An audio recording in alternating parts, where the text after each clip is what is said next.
After driving 9 hours through a snowstorm to surprise my wife on her birthday, I walked in with a.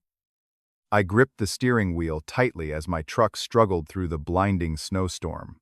9 hours of fighting treacherous roads, all to see the smile on Sophia's face when I surprised her on her 32nd birthday.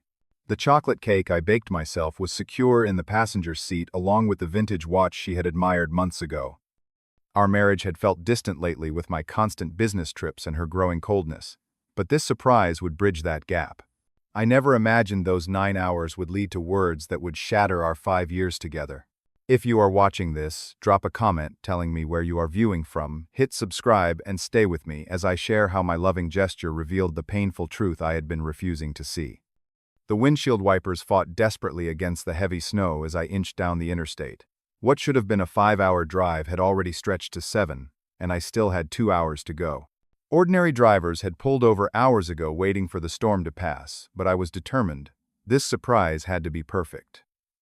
Just stay wherever you are. Sophia had told me that morning during our brief call. The weather is terrible. We can celebrate when you get back next week. Her voice had been casual, almost dismissive. Looking back, I should have noticed the lack of disappointment, but at the time, I only thought about how surprised she would be when I showed up anyway. I almost turned around 3 times. Once when a semi jackknifed a quarter mile ahead of me, again when the radio announced highway closures throughout the state, and finally when my truck skidded dangerously on a patch of black ice, nearly sending me into a ditch. But each time I thought about Sophia and pressed on. During a particularly clear stretch of highway, I called my best friend Jackson. "You're insane, man," he told me after I explained where I was. "No birthday surprise is worth dying for." "I need this," I replied, not fully understanding my own desperation. "Things have been off between us. I need to show her I'm still all in." The silence before his response should have been another warning. "Just be careful, Evan." As I drove, memories of our early days together flooded my mind. We had met in our final year of college, both of us studying in the library during finals week. I had accidentally knocked her coffee over her economics textbook. Instead of being angry, she had laughed, claiming I had just saved her from the world's most boring chapter. 3 weeks of studying together turned into dating, and by graduation, we were inseparable. Our wedding had been small, but perfect. Sophia in a simple white dress that made her look ethereal, me in a rented tux surrounded by our closest friends and family. Her sister Amanda had been maid of honor, though she had always seemed to harbor some reservation about me that I could never quite identify. The first 3 years had been everything I had hoped for in a marriage. Sophia supported my growing career as a business consultant, even though it meant frequent travel. I cheered her on as she built her reputation as a real estate agent. We talked about children someday, but agreed to establish our careers first. But the past 2 years had seen subtle changes. Our conversations grew shorter. Her texts became perfunctory. When I was home, she often worked late. I attributed it to the natural evolution of a relationship, the settling in after the honeymoon phase. Now plowing through the snow, I was determined to reignite what we had lost. I had requested this time off, despite being in the middle of a crucial project for our biggest client. My boss had been surprisingly understanding. "Family comes first, Evan. We'll manage." The cake beside me was her favorite, chocolate with raspberry filling. I had never baked before and had followed a YouTube tutorial with religious precision. 3 attempts and much wasted flour later, I had produced something presentable, if not quite professional. The vintage Cartier watch I had found at an antique shop in Boston during my last business trip had cost nearly 2 months' salary, but it was exactly like the one she had pointed out in an old movie we had watched together. After the surprise, I planned to take her to a bed and breakfast in Vermont for the weekend. The reservation was confirmed. Another miracle, given the weather. As I drove, I forced myself to ignore the warning signs that had been accumulating over recent months. The way Sophia turned away when I tried to kiss her goodbye before trips. The mysterious phone calls that ended abruptly when I entered the room. The new friends she mentioned but never introduced me to. The strange tension when we visited her sister Amanda, who used to be warm but now barely concealed her hostility. Our mutual friends had become awkward around us, conversations, stilted invitations less frequent. When I mentioned it to Sophia, she brushed it off. People get busy, Evan. It is not everything about us. Deep down, I knew something was wrong. But admitting it would make it real, and I was not ready for that reality. So I drove through the storm believing that a cake and a watch could fix what was already broken beyond repair.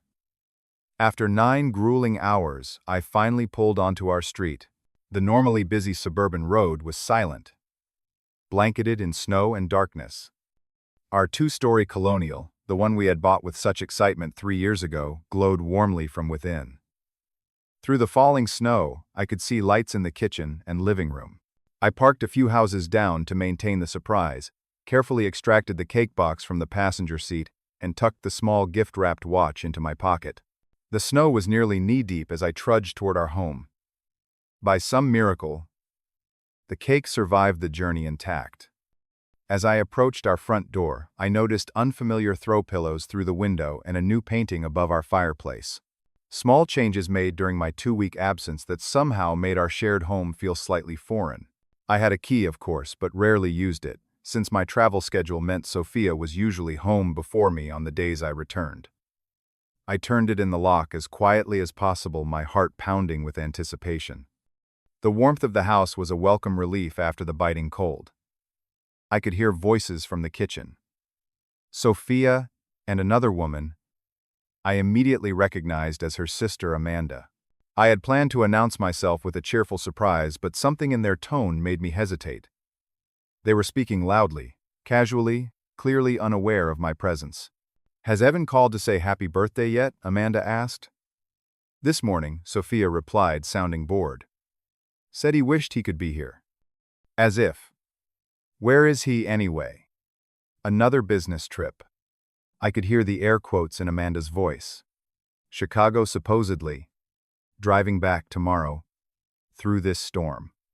Sophia's voice dropped slightly. God, I hope he crashes. I could use the insurance money. The cake nearly slipped from my hands. I stood frozen in our hallway, unable to process what I had just heard. Amanda's laugh pierced the air, or at least a few months of silence. Remember when he broke his leg skiing, and you had those peaceful weeks without him moping around the house? They both laughed, the sound cutting through me like broken glass.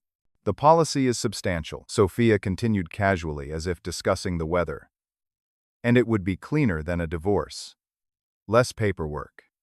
And David would not have to wait around anymore, Amanda added. David is getting impatient, Sophia agreed. Being the other man has lost its excitement for him. David. The name hit me like a physical blow. David Morrison, her colleague at the real estate office. The one she had assured me was just a work friend when I had noticed their frequent texts. How long are you going to keep this up anyway? Amanda asked. The poor idiot thinks everything is fine. It has been what? 8 months. Almost a year, Sophia corrected, pride evident in her voice. I wanted to be sure about David before ending things with Evan. And I needed time to move some assets around. His name is still on too many accounts. I must have made a sound then, a gasp or a step on our creaky floorboard, because they suddenly went silent. Did you hear something? Amanda asked. I should have confronted them. Should have stormed into the kitchen and demanded explanations. Instead, operating on pure instinct and shock, I placed the cake carefully on the hallway counter, the one Sophia had insisted on installing during our renovation last year. With shaking hands, I pulled a pen from my pocket and wrote on the cake box I heard everything. Happy birthday. It was pitiful, inadequate, but it was all I could manage in my state of shock. Then I turned and walked out the same door I had entered just minutes before closing it quietly behind me. The bitter cold barely registered as I walked mechanically back to my truck. I sat in the driver's seat for nearly an hour, engine off, watching our house through the falling snow. Eventually, I saw Sophia come to the door, peering out into the night. She was holding the cake box, her face pale even from a distance. She looked up and down the street before retreating inside. My phone began to ring. Her face appeared on the screen. I declined the call. Then another. And another. Text messages began flooding in. Evan, please call me. It is not what you think. Come back so we can talk. Where are you? I started the engine and pulled away with no destination in mind. I ended up at a Holiday Inn 10 miles away, the only hotel with vacancies due to the storm. The desk clerk looked concerned at my appearance but asked no questions as I paid in cash for the night. In the sterile hotel room, I sat on the edge of the bed still in my snow-dampened clothes and tried to process what had happened. Physical pain radiated from my chest. My breaths came short and sharp. The room seemed to spin around me. More texts from Sophia arrived, their tone shifting from concern to anger to pleading. I turned my phone off. That night, I did not sleep. I watched the digital clock change minute by minute, recalling every moment of our relationship, re-examining them through this new terrible lens. How many lies had there been? How long had she been wishing for my demise? How deeply had I been deceived? By morning, the snow had stopped. The world outside was blindingly white and deceptively peaceful. I turned my phone back on to find 27 missed calls and numerous texts. None acknowledged what she had said. All demanded I return home immediately. I texted back a single message. I will come by when you are at work to get some things. Please do not be there. Sophia's car was gone when I pulled into our driveway at 11 that morning as expected. She had standing appointments with clients on Thursday mornings. I used my key for what I knew would be the last time. Inside, the cake was gone, but my note remained on the counter. I moved through our house like a ghost, collecting essential items in a daze. Clothes, toiletries, important documents, the external hard drive with our financial records, the watch my grandfather had left me. I left behind all the furniture, electronics, and most possessions. They suddenly seemed meaningless. In our home office, I found what I was half looking for. Evidence. Her laptop was password protected, but I knew where she kept her important documents. In a locked drawer that I had never had reason to open before, I found financial statements for accounts I had never seen before. Transfers moving money from our joint accounts to accounts solely in her name. Text messages printed from a phone number I did not recognize. Presumably David's. Discussing their relationship and their plans. One message from Sophia to David read, "Once the Miller account commission comes through, I will have enough set aside. Just a few more months of playing the dutiful wife." The date on the message was 3 months ago. With shaking hands, I gathered these papers as evidence. Then I sat at our dining room table and wrote a detailed letter explaining my departure. No accusations, no anger, just a clear statement that I had overheard her conversation, discovered her financial deceptions, and would be filing for divorce. I concluded with, "I never thought our story would end this way. I drove through a snowstorm to surprise you because I truly believed we could fix whatever was broken between us. Now, I understand some things cannot be repaired. I wish you had simply told me you wanted to end our marriage instead of wishing for my death. I deserved at least that much honesty after 5 years together." I left the letter propped against the coffee maker she used every morning. Then I took one final look at the home we had built together, now revealed as a beautiful facade, covering an ugly reality, and walked away. The first days at Jackson's apartment passed in a blur. He had immediately offered his spare room when I called from the hotel, asking no questions until I was ready to talk. When I finally shared what had happened, his reaction was not surprise, but resigned confirmation. "I suspected something was off," he admitted. "Amanda let some things slip at a party last month, but I couldn't believe Sophia would actually cheat." And the insurance comment. He trailed off, shaking his head. "Why didn't you tell me?" I asked, not angry, but desperate to understand how I had missed what others apparently saw. "Would you have believed me?" Jackson asked gently. "You were so sure everything was fine." He was right. I would have defended Sophia, convinced myself Jackson was mistaken. I had been willfully blind. 3 days after leaving, the numbness gave way to excruciating pain. Jackson found me on the bathroom floor at 3 in the morning, sobbing uncontrollably. He sat with me until dawn, saying nothing, simply being present as my world collapsed. Sophia's calls and messages had become increasingly frantic. I blocked her number on the fourth day. Then she began calling Jackson, who refused to confirm or deny my whereabouts. She is panicking, he reported after one such call. Says she can explain everything. What could possibly explain wishing I would die in a car accident, I asked. Jackson had no answer. On day 6, I contacted a lawyer. Richard Hernandez came highly recommended for high-conflict divorces. When I explained the situation, including the financial documents I had found, his expression grew serious. This goes beyond the normal infidelity case, he explained. Moving marital assets secretly is fraud. And the life insurance angle? He shook his head. We need to act quickly to protect what is left of your joint finances. That afternoon, I learned from Richard that Sophia had already consulted with 3 divorce lawyers in our city over the past year, though she had not officially retained any of them. The consultations had created conflicts of interest that prevented those firms from representing me, a common tactic to limit a spouse's options for legal representation. She was planning this methodically, Richard explained. The good news is, her actions with the finances will work against her in court. By the end of the first week, I had moved the remaining joint funds into a separate account, as advised by my lawyer, notified our credit card companies of the situation, and begun the official separation process. I threw myself into the practicalities to avoid dealing with the emotional devastation. The second week brought a new challenge: finding a place to live. Jackson was generous, but his 1-bedroom apartment was too small for both of us. I found a furnished month-to-month rental across town, a soulless space that matched my emotional state perfectly. My boss had been understanding about my sudden absence, especially when I explained the situation in brief, unemotional terms. He offered me 2 weeks of emergency leave, but I declined. I need to work, I told him. I need something to focus on.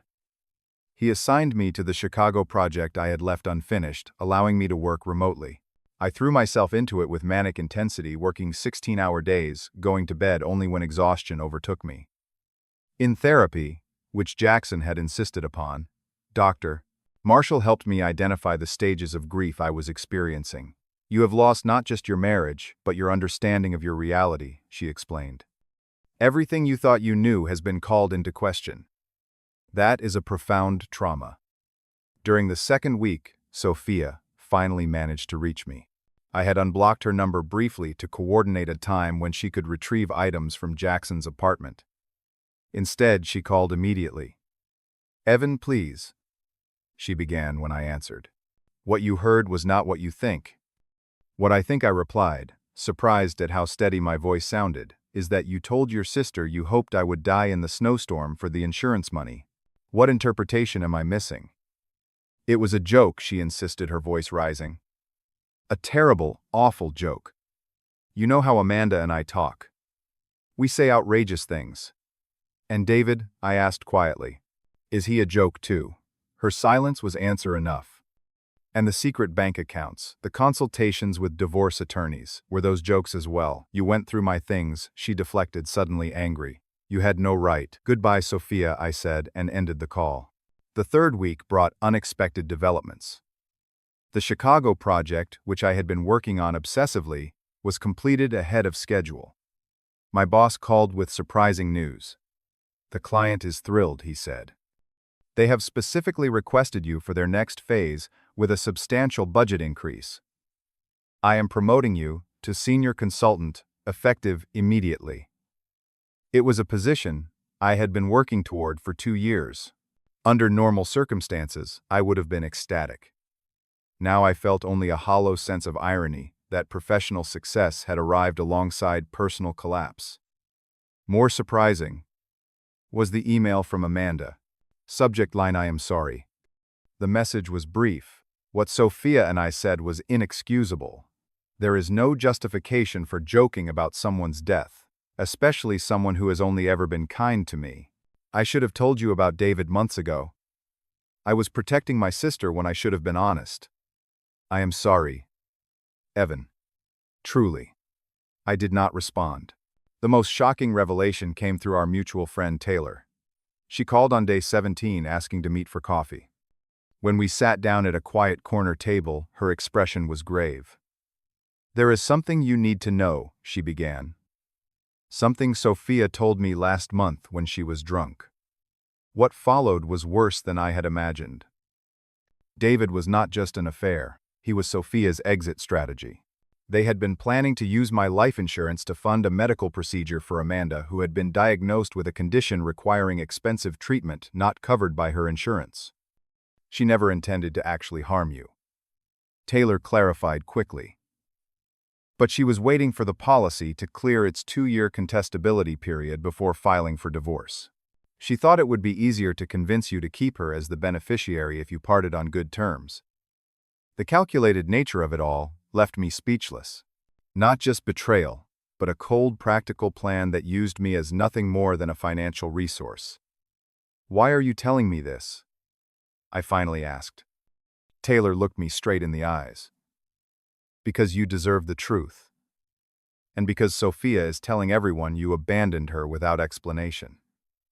She is painting herself as the victim." I could not let that stand. By the end of the 3rd week, I had made my decision. I contacted Sophia and arranged to meet at a coffee shop near my office, a public place where we both would need to maintain composure. When she arrived, I barely recognized her. The poised, confident woman I had married looked disheveled and anxious. Her eyes lit with desperate hope when she saw me. "Evan," she began immediately, "thank you for meeting me. I have been so worried. You just disappeared. After wishing I would crash and die, you were worried about me." I asked, my voice level. Her face crumpled. "It was a horrible, thoughtless joke. I never meant it. You know I say stupid things around Amanda." I found the account statements, I said quietly. "And Taylor told me about the plan with my life insurance and Amanda's procedure." The color drained from her face. "Taylor had no right. I was your husband," I interrupted. "I would have done anything for you and Amanda. If you had told me about her medical needs, I would have found a way to help. Did you ever consider just asking me?" Tears spilled down her cheeks. "It was not that simple. We needed so much money, and you were always talking about saving for our future for children. So instead, you decided to wish me dead and cheat with David while methodically preparing for divorce." "I made a terrible mistake," she whispered. "I got lost somewhere along the way. Please, we can fix this. I will end things with David. I will make it right." I studied her face. The face I had loved. The face I had trusted completely. I felt a strange sense of peace wash over me. "No, Sophia. We cannot fix this. What you broke cannot be repaired. You cannot just throw away 5 years," she protested, grabbing my hand across the table. I gently withdrew it.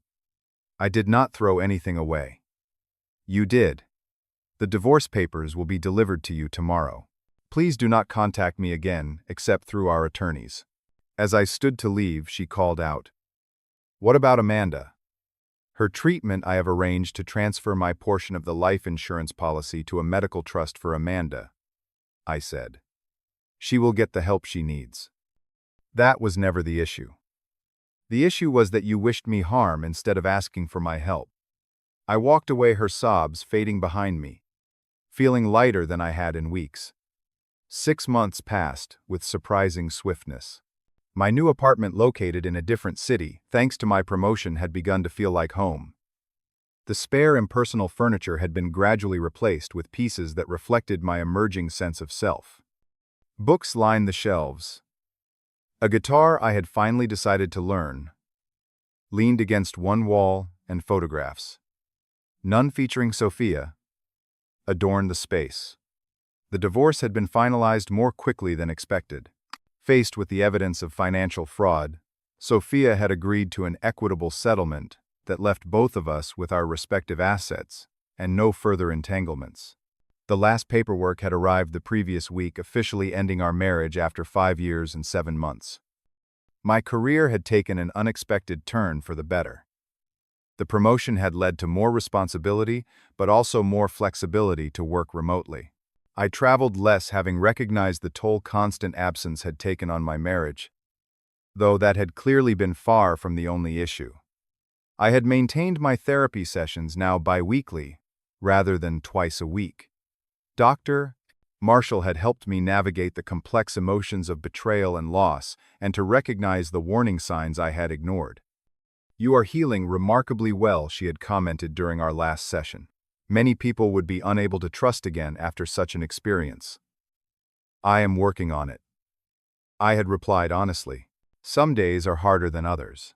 The most unexpected change had been the strengthening of existing friendships and the formation of new ones. Jackson Taylor and a handful of others had stood firmly by me, while other mutual friends had drifted toward Sophia. I had joined a local hiking group and made connections with people who knew nothing of my past, who simply enjoyed my company for who I was now. Dating remained a distant concept, though a few casual coffees with women had proven that I could still engage in normal social interaction without seeing betrayal lurking behind every smile. Then came the invitation I had been dreading, Taylor's wedding. As a groomsman to her fiancé Marcus, my attendance was non-negotiable. The guest list inevitably included Sophia. "She will behave," Taylor promised when I expressed concern. "And if she does not, Marcus's brothers are under strict instructions to remove her." The ceremony was beautiful, the reception elegant but relaxed. I performed my duties as groomsman with genuine joy for my friends. It was during a quiet moment at the bar that I felt her presence before I saw her. "Evan."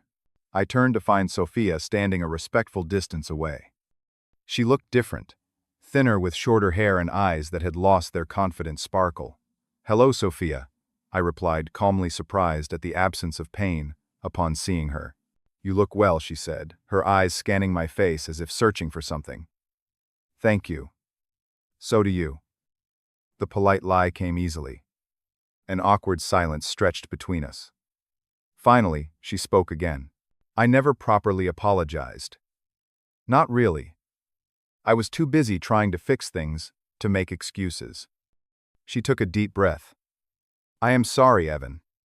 What I did was unforgivable." "I appreciate that," I said simply. She seemed taken aback by my calm response. "David and I broke up," she offered, 3 months after you left. "He was not who I thought he was." I nodded, unsure what response she expected. Her choices were no longer my concern. "My life fell apart after you left." She continued, a hint of the old Sophia showing through. The one who believed her problems deserved center stage. The real estate market crashed in our area. Amanda's treatment was more complicated than expected. Friends took sides. "I am sorry to hear about Amanda," I said sincerely. "Is she doing better now?" Sophia nodded, tears forming. "The trust you set up. It made all the difference. The doctors say she will make a full recovery. She asks about you sometimes." "Give her my best," I replied. Sophia stepped closer. "I miss you. I know I have no right to say that, but it is true. No one has ever known me like you did." "That is the irony," I said gently. "I never really knew you at all." Her face fell, but she nodded in understanding. "Can we? Maybe someday." "No," I said, not unkindly. "What happened between us cannot be undone. But I do wish you healing, Sophia. I hope you find whatever it is you are looking for." I excused myself to join a group of friends, feeling her eyes on me as I walked away. There was no anger in me anymore, no desire for her to suffer or regret, just a calm acceptance that some chapters end without the resolution we might hope for. The months of therapy had taught me important lessons. I had learned the value of self-respect, of walking away from situations that diminished rather than enhanced my life. I had learned to recognize red flags rather than explaining them away. I had discovered the importance of honest communication, of asking difficult questions instead of avoiding uncomfortable truths. Most importantly, I had learned that forgiveness did not mean reconciliation. I had forgiven Sophia not for her sake but for my own, to free myself from the burden of anger and resentment. My friends had been instrumental in my healing. Jackson, who had offered not just a place to stay but unwavering support. Taylor, who had risked a friendship to tell me the truth. my colleagues who had respected my privacy while offering subtle encouragement. Even my parents who had flown out twice to help me settle into my new place in life. I had recently met someone, Anna, a graphic designer who shared my love of hiking and old movies. We were taking things slowly, both of us carrying lessons from past relationships.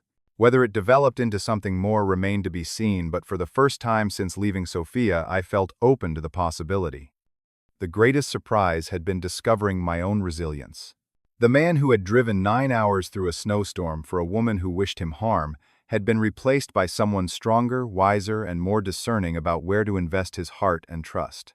As I looked around the wedding reception at friends old and new, celebrating love and commitment, I felt a profound gratitude for the painful journey that had led me here. The end of my marriage had not been the end of my story, but rather the beginning of a new, more authentic chapter. I realized now that sometimes we must lose what we thought we wanted to discover what we truly need. The drive through that snowstorm had led not to the reconciliation I had hoped for, but to a more important destination, the person I was meant to become. Have you ever experienced a betrayal that ultimately led you to a better place in life? Share your story in the comments below. If this resonated with you, please hit like and subscribe to hear more stories of resilience and growth.